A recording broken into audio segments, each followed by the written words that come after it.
It's an honor to have you with us today. Please join me in welcoming Tara Brach. Wow, thank you.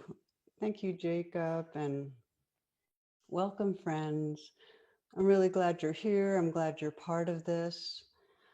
You know, I'm so happy to be doing an event with Banyan. It's probably my favorite bookstore in the world and one of my favorite cities in the world. So I just want to start with a bow to Banyan Books. 50 years too, wow.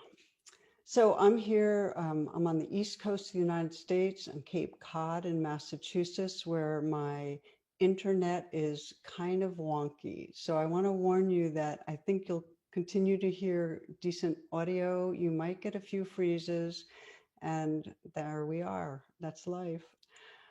Yeah, so we'll explore some themes from Trusting the Gold, which are kind of central in my heart. And I'll include some practices as we go. If you like journaling, you might journal a bit. And maybe as a way of, as a way of arriving together, take a moment to invite yourself into presence.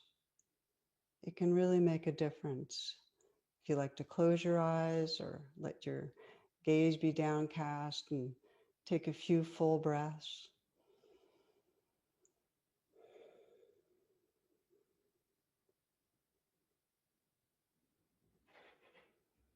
And sense the possibility of scanning through your body and noticing whatever really wants to let go right now. Perhaps some tightness or tension you weren't even aware you were carrying.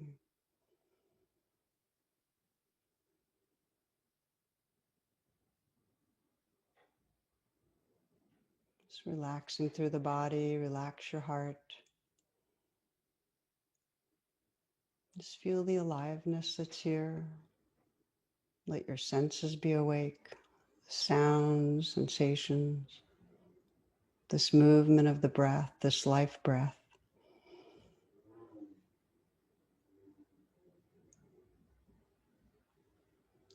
Thomas Merton, the mystic and theologian, writes that life is this simple. We're living in a world that's absolutely transparent, and the divine is shining through it all the time. This is not just a nice story or fable, it is true. So you might just sense for a moment, what would your life be like if you were able to really pause many times through the day, through your life, and see that light, that sentience, that goodness shining through yourself, through this human body and heart, and through others and all the animals and trees and plants, that same essence shining through us all. Just imagine what your life would be like.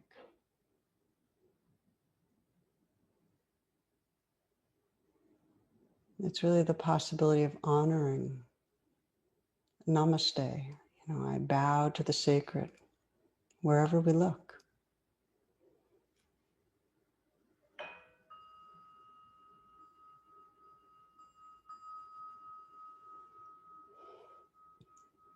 Yeah, so you might, if your eyes are closed, open them.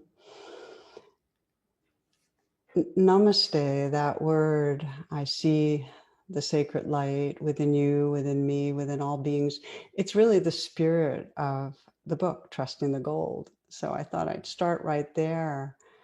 And of course, I saw recently, not maybe a month ago, a cartoon that says, the light in me, this is Namaste, the light in me acknowledges the shadows in you.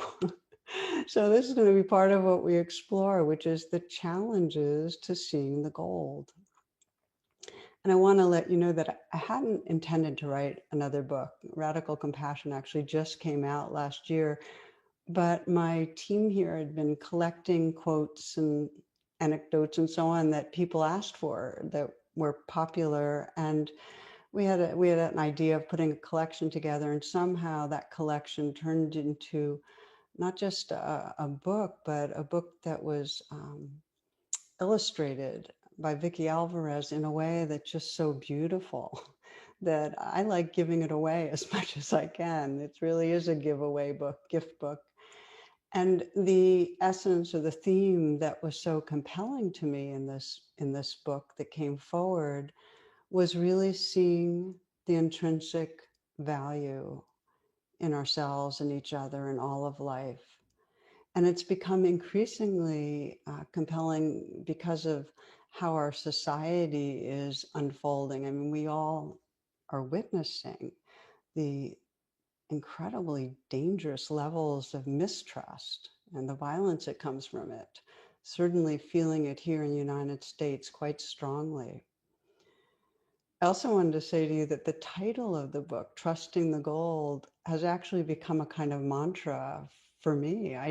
When I get in some way stuck or small-minded or feel cynical or grim, I'll just mutter to myself, trust the gold, just trust the gold. And something in me gets more sincere.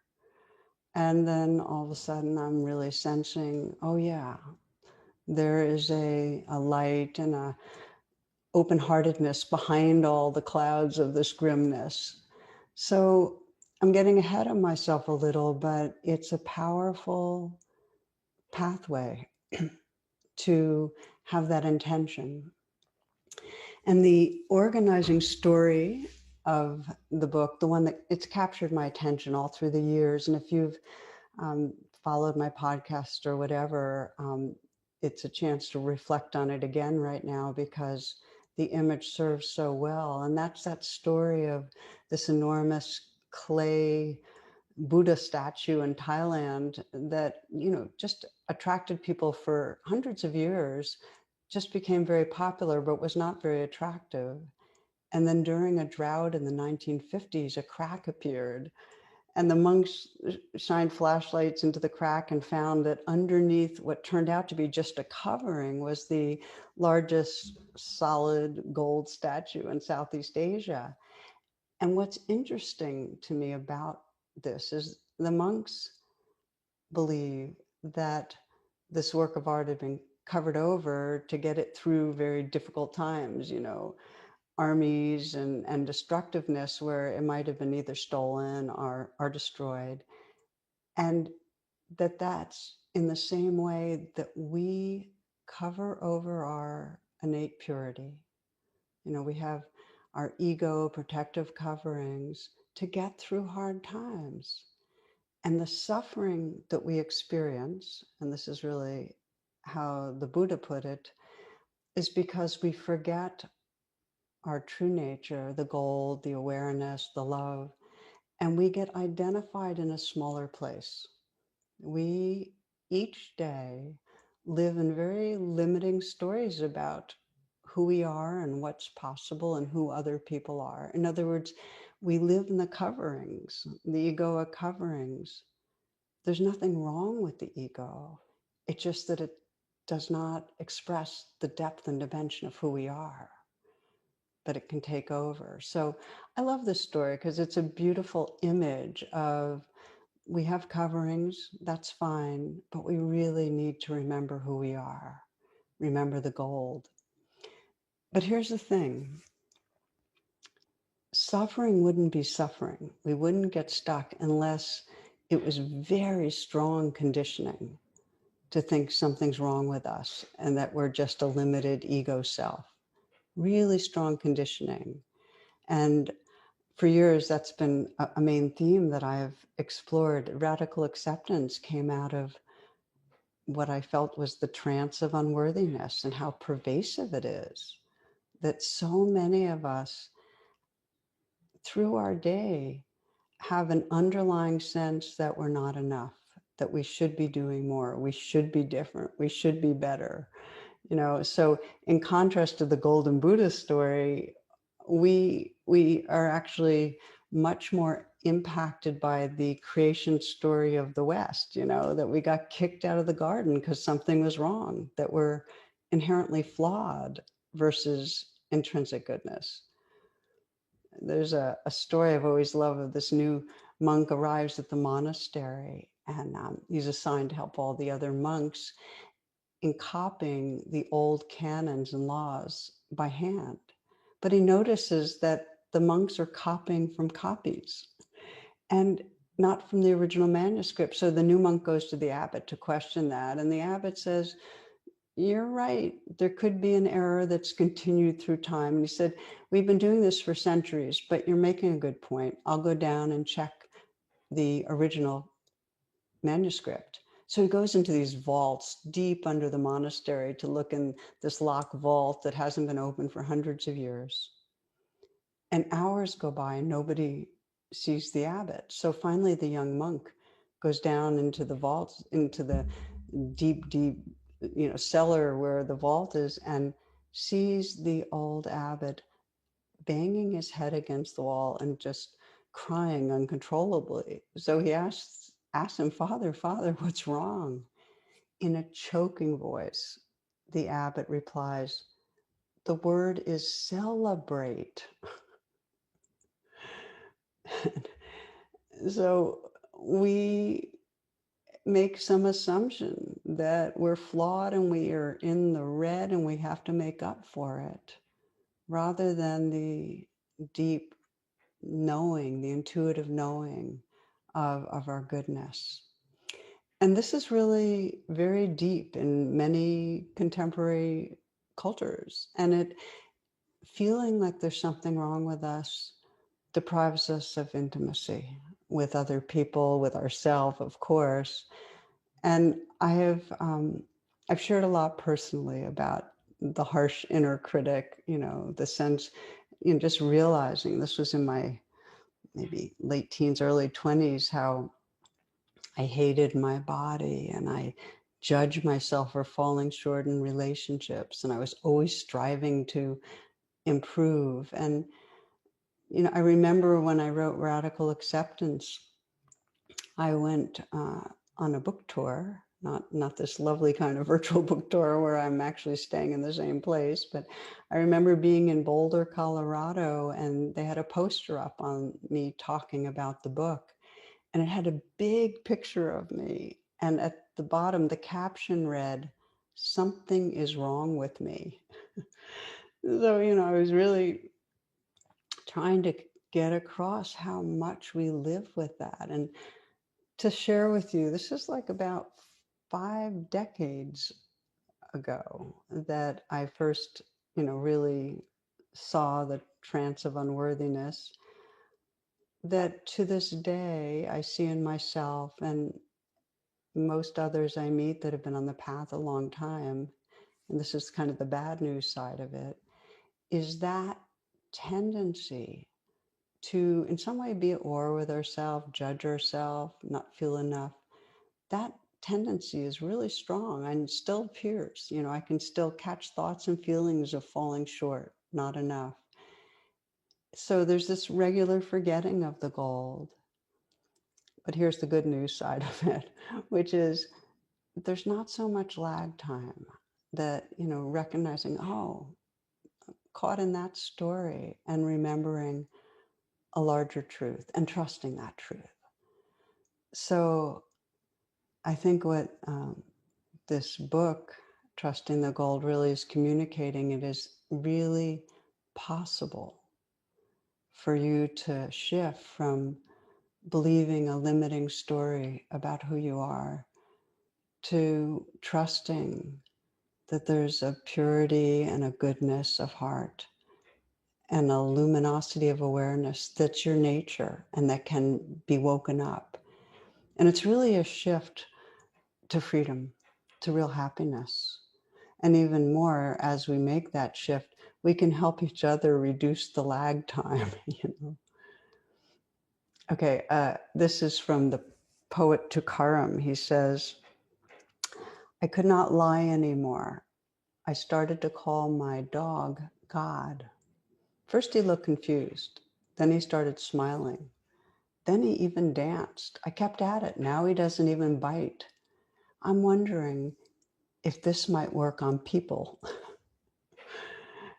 And the answer is it does. The more we see the goodness in each other, we kind of bring it out. So our key inquiry, one of our key inquiries here, is what gets in the way. And the big thing that gets in the way is very much a part of our naturalness, which is our survival brain.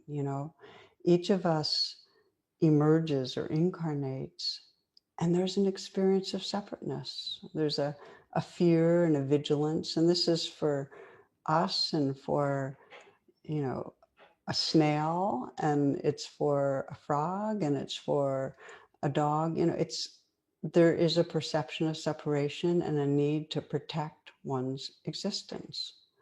I think of the squirrel that we have fox that go around our house a lot, and I see the squirrel, this vigilant little shaking creature that is anticipating being attacked and knows how to race away. And um, it's not meditating on the gold.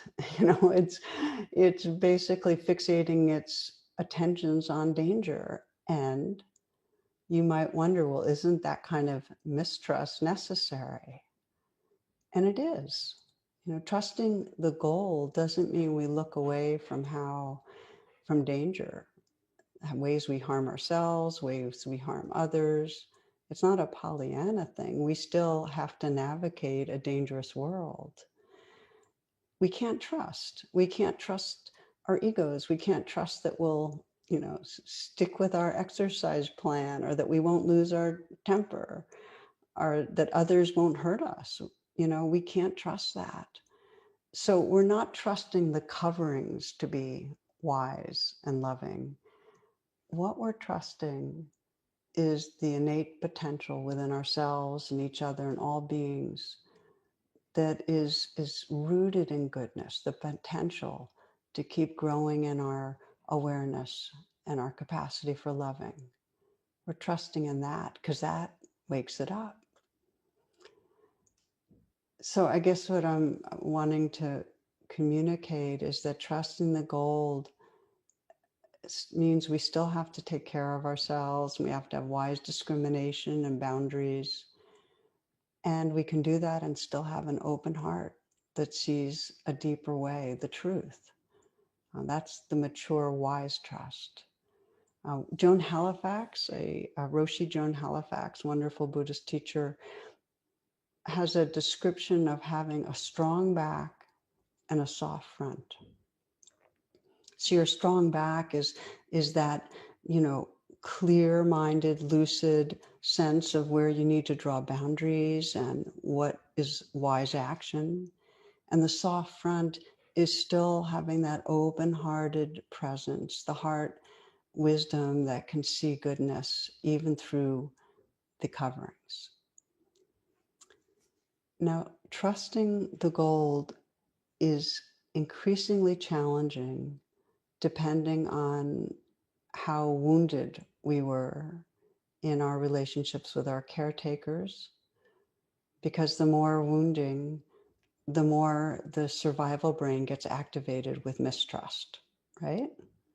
So to the degree we've had abuse or trauma, or just a lot of harsh judgment, and in our society, to the degree to which we have been subject to the abusiveness of the society, will be much more activated in mistrust.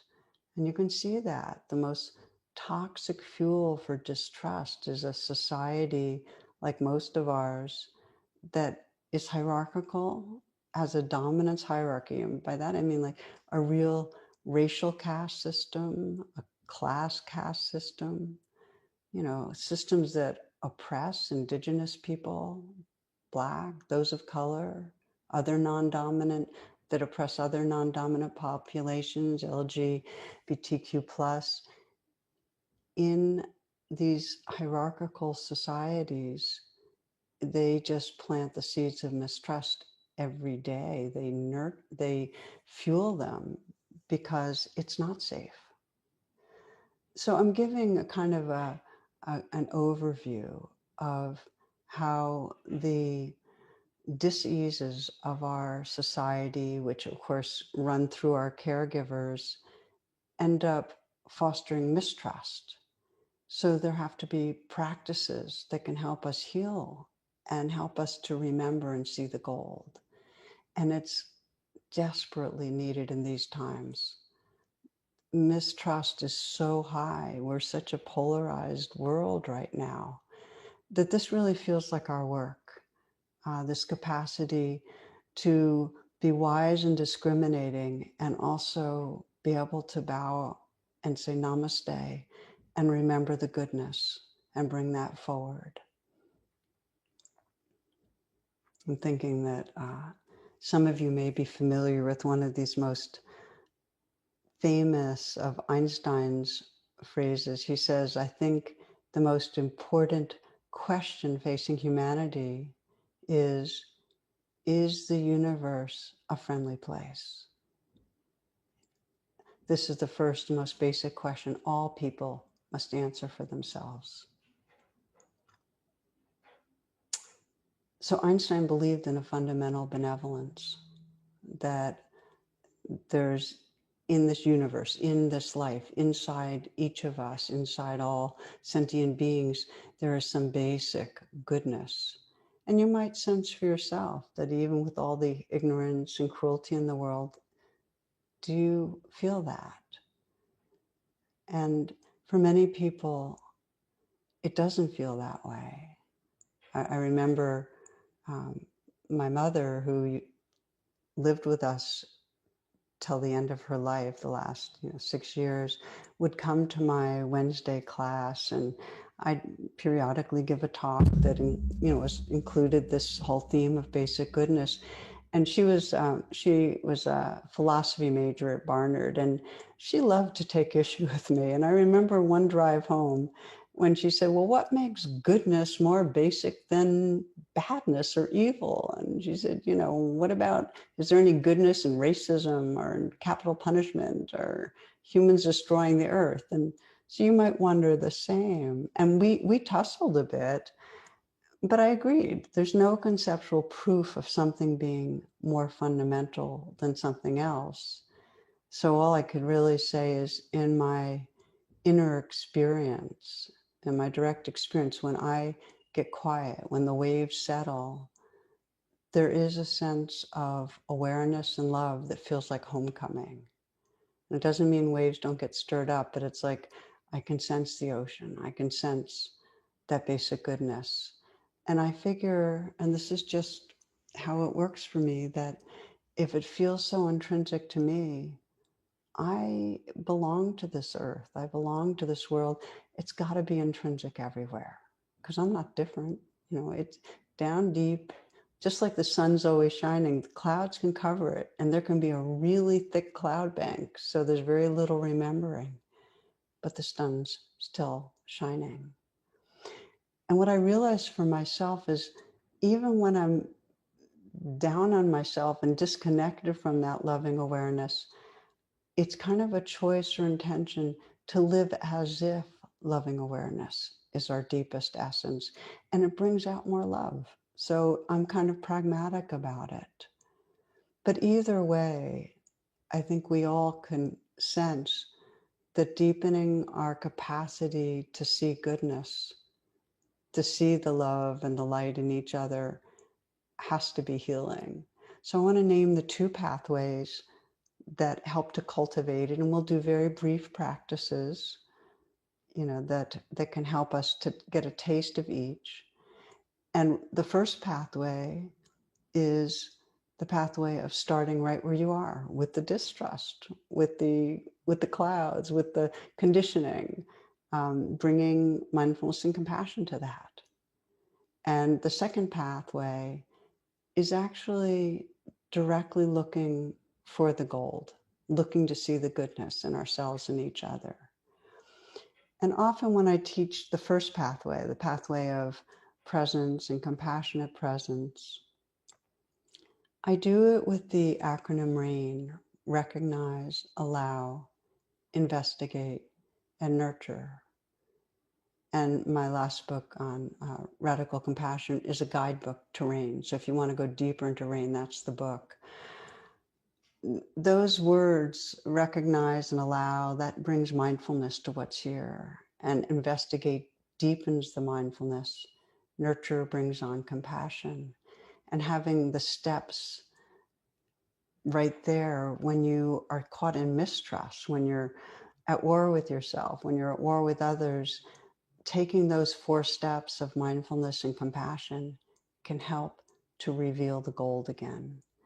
And just to give you an example from my own life, um, so I've had many struggles with, physical pain and illness and so on.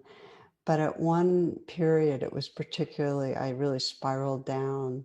And it wasn't just the chronic fatigue and the pain and the loss of mobility, I mean, because there's all this going on, but I started getting really depressed and irritated and anxious. And so I decided to do rain with it. And I remember one particular time when I was, feeling the sense of the future and how limited it seemed. And so I brought R, recognize, okay, grim, down, feeling the contraction of it. And then allow, just let it be there. The allow says, instead of judging it or ignoring it, just allow it to be here. And then the I, investigate. I asked myself, what am I believing when I'm feeling this? And the belief was, there's something wrong with me for being a sick person. It's my fault. I did something to bring it on. And even worse, I'm not handling it gracefully. I'm not being spiritual about it. So then I could feel the shame that I had been moving around with this undercurrent of not only feeling unwell, but shame about the way I was holding it. So that was investigated, and I could feel the squeeze and the ache and the weight of that shame, because when you investigate, it needs to be in the body. And that led to N, nurture, where I could feel a real sense of sorrow and sadness that I had once again gotten caught in that trance of unworthiness, and could just offer a message, it's okay, sweetheart, trust your goodness. After those 4 steps of rain, there's what I call after the rain. And that's when we just notice the presence that's emerged by bringing mindfulness and compassion to what's here. And in that presence, we start sensing the gold again. And I'm going to walk you through it right now because I think that's the best way to do it. But I want to say that this is going to be brief. So I invite you to revisit it if you want to explore this first pathway of trusting the gold. But in these moments, if you need to readjust how you're sitting, please do.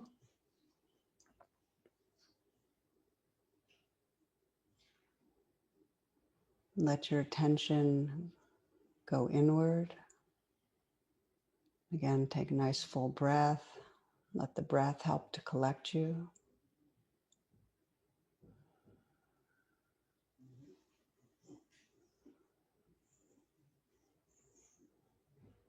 You might bring to mind something that triggers off self-judgment or doubt or fear.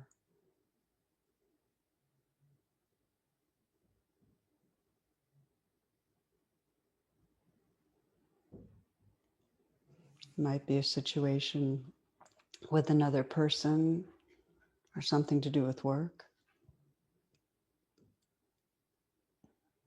Maybe an addictive pattern you have.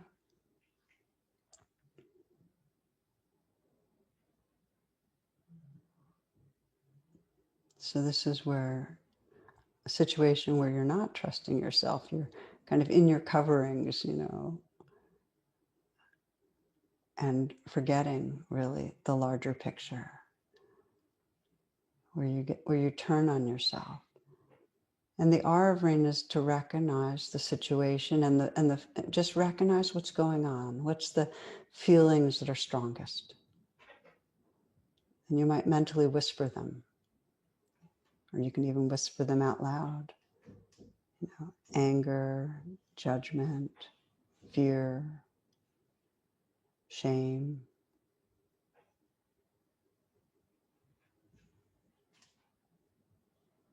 And with whatever you're noticing, sense the possibility of allowing, which is just for now giving it some space, letting it be there, not trying to get rid of it. And bring your curiosity and your kindness to that. Okay, it's like saying these are the waves of the moment and they belong, they're part of the ocean.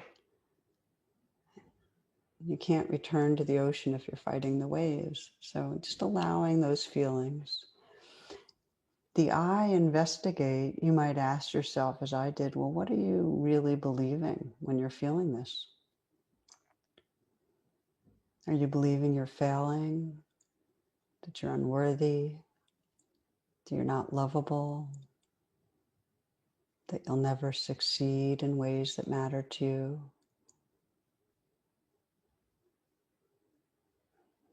That there's some basic flaw? Just notice if there's that undercurrent of some core belief. But mostly sense how it feels in your body when you're believing that. When you're triggered, what's it like in your body? And it sometimes helps just to let your posture and your face and everything express what you're feeling. If you haven't done this before, it's quite powerful just to embody it. Maybe you're making fists, or maybe your jaw's clenched, or your brow is wrinkled, and maybe you're hunched over. Just let yourself embody it a little and feel right into where you feel most vulnerable, most triggered. Maybe the throat, the chest, the belly. And it can help to put your hand on your heart. So it's like that part of you that's witnessing all this is keeping company, investigating and paying attention and accompanying the feelings.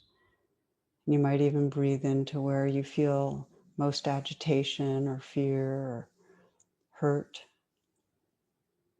And just sense what that part of you needs right now. Does it need acceptance,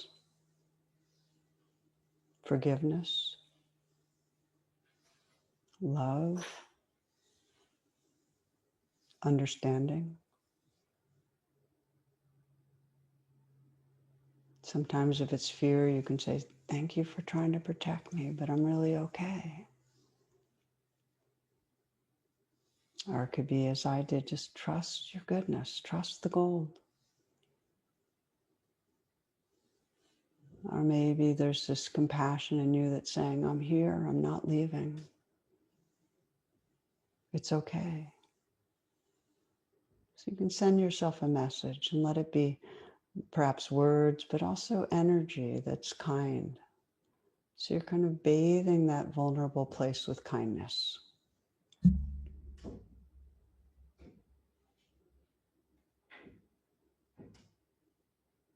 The poet Rumi says, don't turn away. Keep your gaze on the wounded place. That's where the light enters you.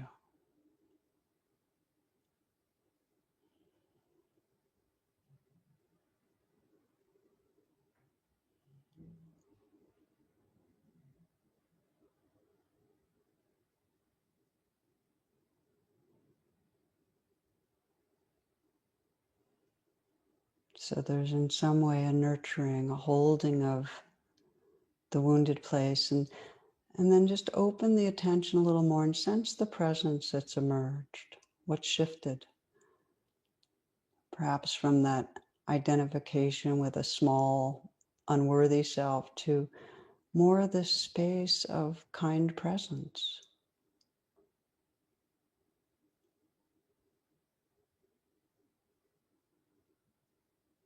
And you can sense that this space of compassion, of tenderness, of awareness is more the truth of who you are than any story. You can trust that. You can continue to practice, to stay quiet, to stay inward, or you can open your eyes. And if you'd like to journal, you might just ask yourself, who would I be if I trusted my basic goodness? What would my life be like?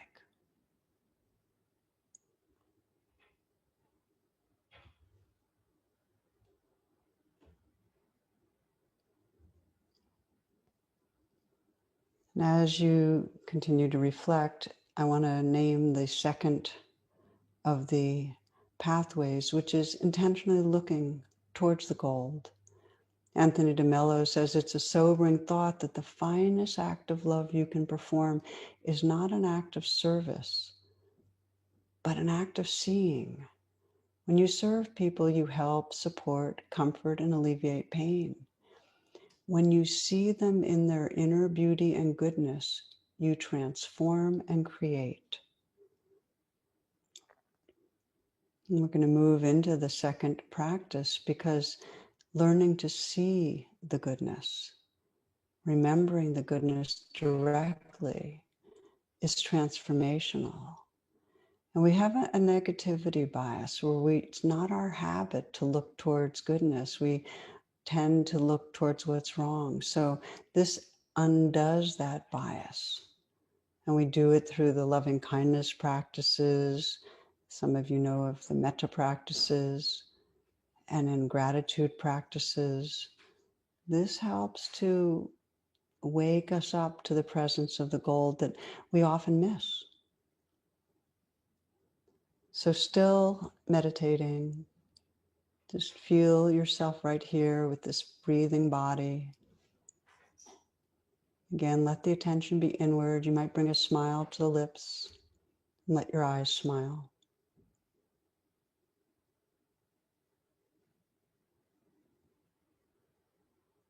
And bring to mind someone you love. Ideally, it's a relationship that's not complicated.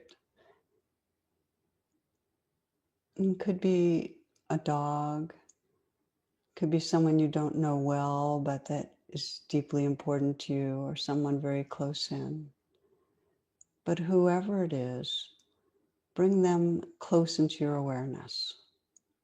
So you're reflecting on the qualities you most appreciate. Perhaps it's the intelligence that looks through those eyes, or their humor, kindness, vitality.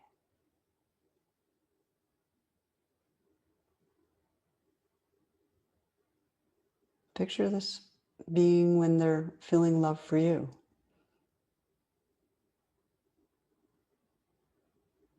So be aware of their essence as good and wakeful and caring. You're sensing the gold in them.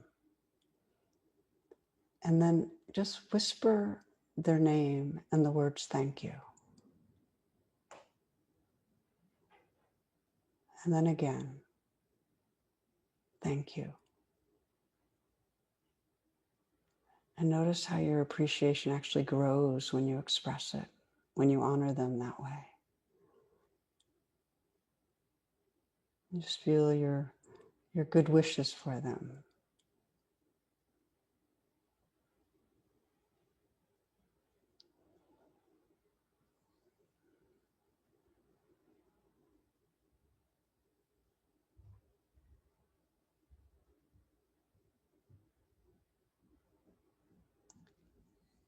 And next, bring your attention to your own being right now, to the care that's in your heart.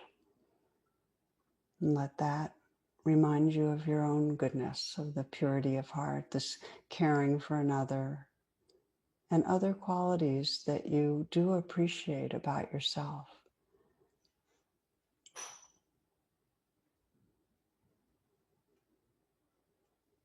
You might sense your deep aspiration towards loving well, that you love love. Your aspiration towards truth, towards living fully. Just the goodness of these heart's intention.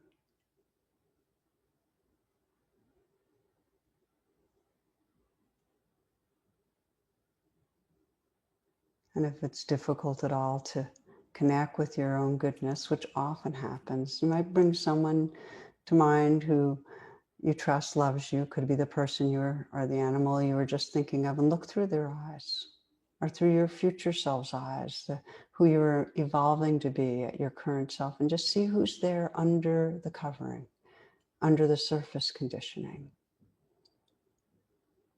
And as you do, you might offer yourself just a tender gesture of care, such as, again, placing your hand lightly on your heart. And maybe some words of care, like be well or namaste.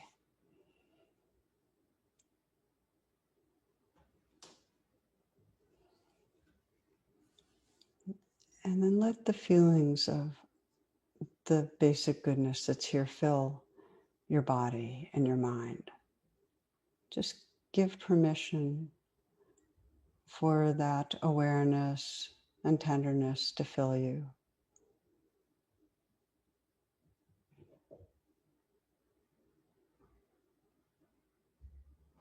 And sense what's new about that or what feels meaningful right now.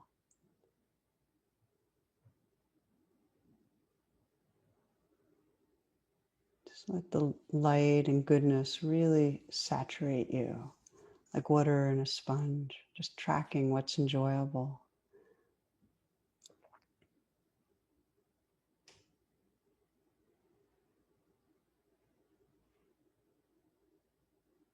Life is this simple. We are living in a world that is absolutely transparent, and the divine is shining through it all the time. This is not just a nice story or fable.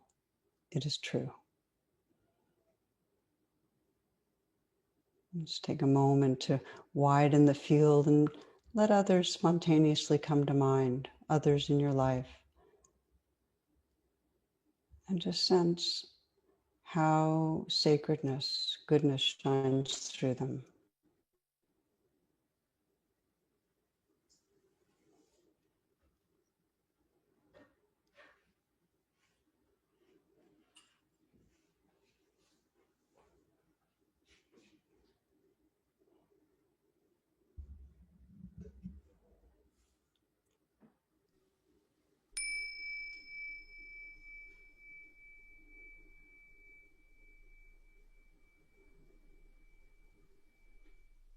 So we close, feeling the life within us. We close, offering whatever blessing or wish or prayer to ourselves most resonates in this moment.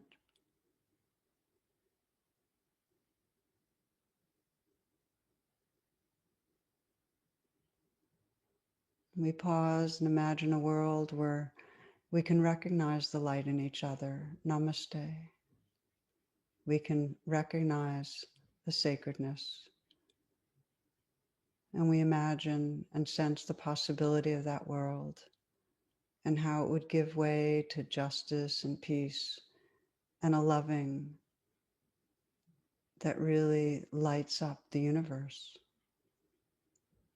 May all beings recognize the gold, the goodness, the awareness and love that's intrinsic. May we help to bring it out in all we meet. Thank you, friends, and a deep namaste and wish for us all to be trusting the gold. Blessings.